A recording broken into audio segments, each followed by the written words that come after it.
Alors, ce soir, je suis avec Sarah. Coup d'œil à la caméra. Attention, clap. Donc, Sarah que j'ai rencontrée à Malaga. On s'est rencontrés quand déjà? Il y a un mois à peu près. Ouais, déjà. Ouais. Donc, c'était... Début septembre. Ouais, début septembre. Moi, j'aime beaucoup aussi ce que tu m'as dit sur l'apprentissage. Ta façon de voir l'apprentissage. Est-ce que tu pourrais me le réexpliquer? Alors, c'était sur... En fait, C'était par rapport à la danse en fait. Ouais, c'était sur l'apprentissage, mais c'était aussi sur les activités vers lesquelles on va se diriger en loisir. Oui. Parce que tu m'avais invitée au cours de bachata. Oui. Et en fait, pour la danse, pour moi, c'est un peu compliqué parce que je suis pas douée en danse et du coup, je me sens vite dépassée et je vais vite me sentir frustrée. Et alors qu'il y a d'autres domaines où justement, j'aime bien le fait que j'y arrive pas tout de suite parce que sinon, ça a aucun intérêt. Et j'aime bien, en fait, mais c'est pas paradoxal, c'est juste que j'aime bien voir mes progrès. Donc, Mais c'est ça que je trouve intéressant, c'est que quand on commence quelque chose, parfois on peut se dévaloriser ou se décourager. Mais toi, tu avais la vision inverse en fait de dire que tu vois la marge de progression et ça te permet justement de progresser. Et du coup, ça te motive d'autant plus. Et c'est ça qui est chouette. Parce qu'en fait, ce que je pense, c'est que pour profiter d'une activité, mais en général d'un apprentissage, par exemple, un exemple pour les langues. C'est peut-être une idée à moi, mais tu vois, l'italien, je trouve que c'est une très belle langue, mais je vais être moins motivée pour l'apprendre parce que j'ai l'impression que, je sais pas, comme si un peu, tu sais, ça allait être facile, comme je parle déjà espagnol et français. Enfin, tu vois, c'est peut-être une idée préconçue parce que je parle pas italien, mais c'est juste la représentation que j'en ai. Et du coup, ça m'attire moins qu'une autre langue qui serait plus difficile, que j'apprends pas plus. Hein. Par exemple, le japonais, je parle pas plus japonais ni rien. Mais du coup, là, c'est comme je partirais vraiment de rien, et chaque petite pierre que j'apporterais à mon édifice, pour moi, ce serait, tu sais, ce serait un progrès. Et du coup, ce serait très vite gratifiant parce que tout serait nouveau. Oui.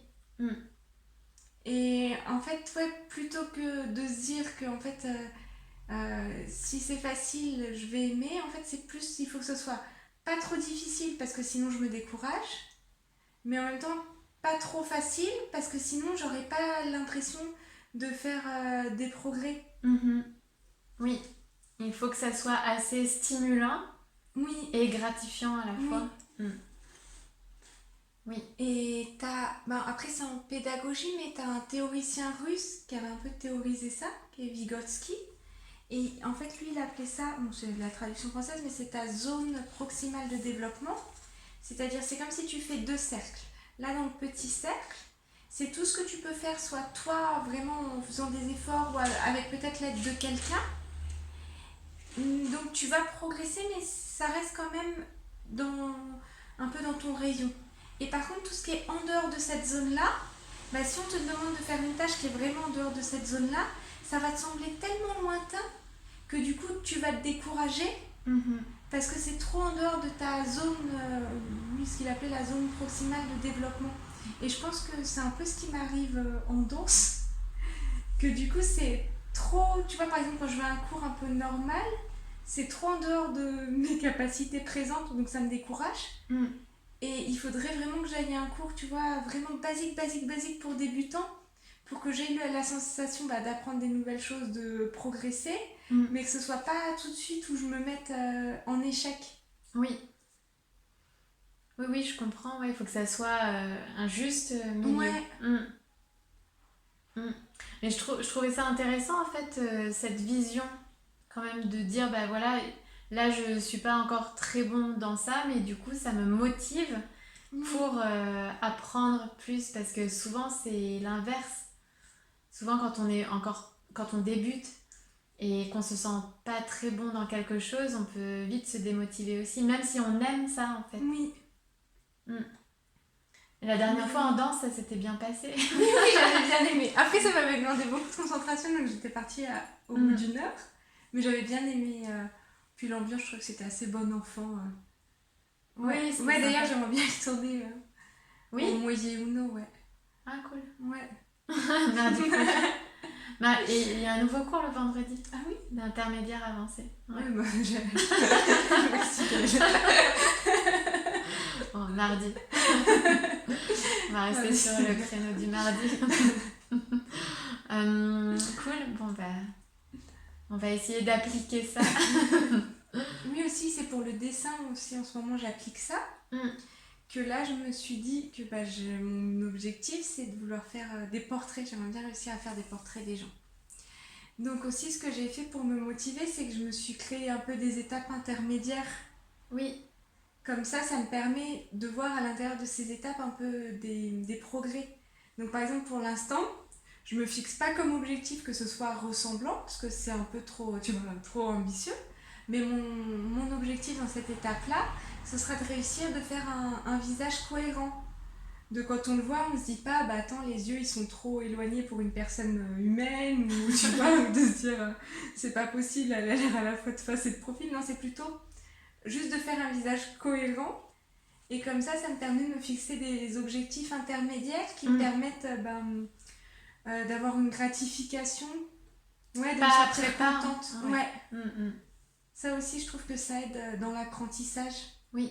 De pas avoir tout de suite des objectifs trop ambitieux. Ouais.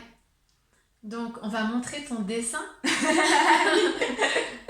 Alors. Ah non, attends, il était à la mince. Ah, il est là.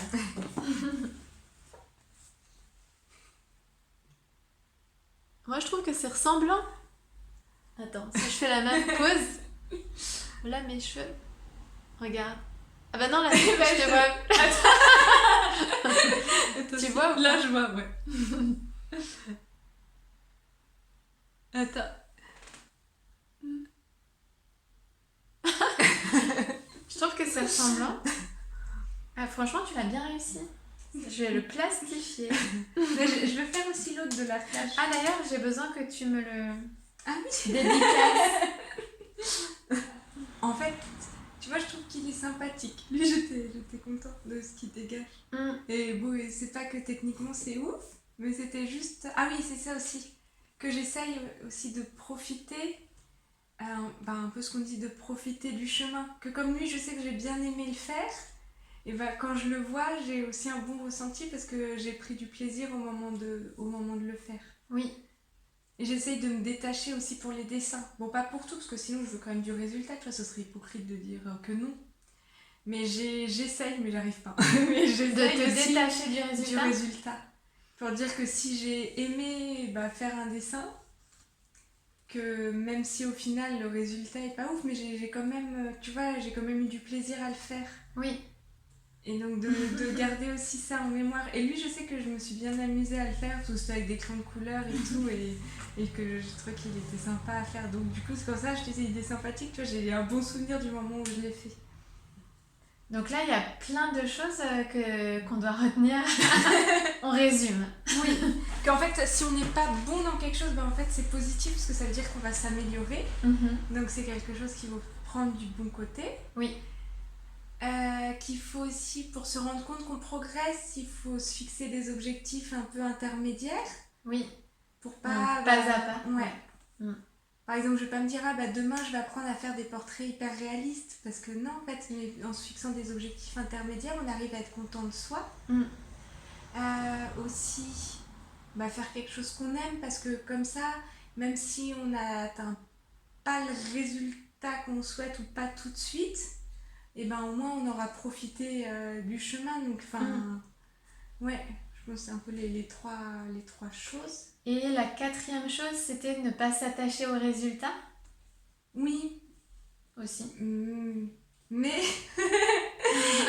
c'est difficile, et en plus... Tout en ayant un objectif, mais essayer de ne pas s'attacher au résultat. Ou alors pas au résultat immédiat. Mais ça, c'est pas facile. Bon, ça, je sais pas l'appliquer, moi. Mais bon, peut-être que c'est un bon conseil, mais je sais pas l'appliquer. Mais... Oui. Oui, ou alors de se dire que c'est un résultat, mais temporaire. Enfin, ne pas vois s'attacher à l'attente du résultat qu'on a. En fait. De Ne pas s'attacher à... Oui, oui. Oui, en fait, mais en même temps, bon, pour être honnête, je sais que moi, j'arrive pas tout à fait sur ce point. Faire de son mieux, mais Ouais. ne pas s'attacher à Ouais. l'attente du résultat. Ouais, je pense que ce serait ça les conseils d'apprentissage. Super. Merci Sarah. Et ben.